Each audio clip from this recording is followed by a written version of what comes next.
I'm about to make leg training so simple that you will have no excuse to have small chicken legs in the big 2026. Here's what you're going to do. First and foremost, 2-time weekly frequency. Make sure that you're hitting every muscle group, but especially legs, twice a week. This does not look like a leg day for quads and a leg day for hamstrings split up. This means you are hitting every single muscle group twice a week. So you are doing a full leg day on, say, Monday, and then a full leg day on Friday. So split them up however you want. Just make sure you're getting twice weekly frequency. I like to have 1 to 2 days in between in order to maximize my recovery. That's the first thing.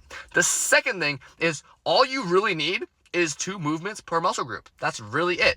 So for this case, for quads, we're going to start off with a squat pattern of some kind and an isolation movement of some kind. That looks like a leg press, a hack squat, some kind of Smith machine squat for your squat pattern. And then for your isolation movement, you cannot go wrong with a quad extension.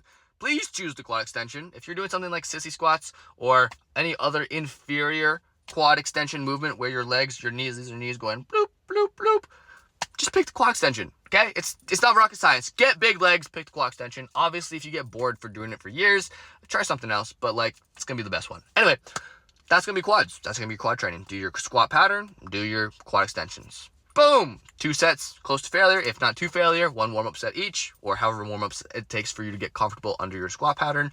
I have a different video on how to properly warm up. Now, for the hamstrings are super simple. Again, it's going to be an isolated seated hamstring curl because seated is going to be a little bit better than the laying hamstring curl. Not by much. If the seated one's taken, use the laying one. It's no big deal. And then some kind of hinge movement, right? So doing something like an RDL or an SLDL is going to be really great for targeting those glutes, hamstrings, and your spinal erectors, which is super important. So, hamstrings, super simple. Do your hamstring curls and do your RDLs. Boom! That's the front and the back of your leg already taken care of.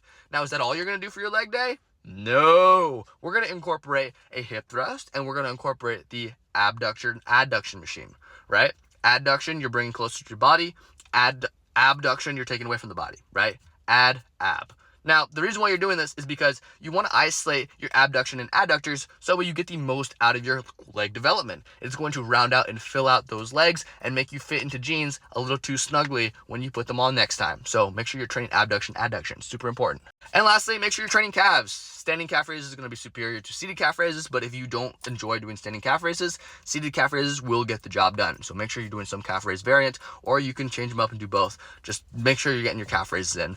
And stop doing your calf raises at the end of your leg day. You're going to be tired. You're going to be burnt out. Why are we doing our calf raises when we're already gassed? They're a small muscle. You're not going to have to give them a lot of effort and energy at the beginning of your workout. You just might as well get the most growth stimulus for them so you can get big calves and flex on all the people that are like, oh man, you can't grow calves. Calves will never grow. Train them hard. Train them at the beginning of your workout. Get good calf growth. And lastly, make sure when you're splitting up your leg days, you are not just doing a posterior and anterior day for your legs. Make sure that you train every muscle group of the legs at least 1 time per week. So that way you're getting 2-time weekly frequency. It's not just a quad day and a hamstring day, because that's only 1-time weekly frequency for the quads and for the hamstrings. You're doing yourself a disservice.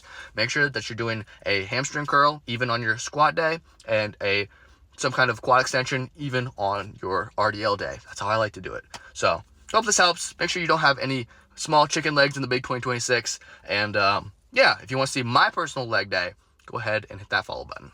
Hope this helps.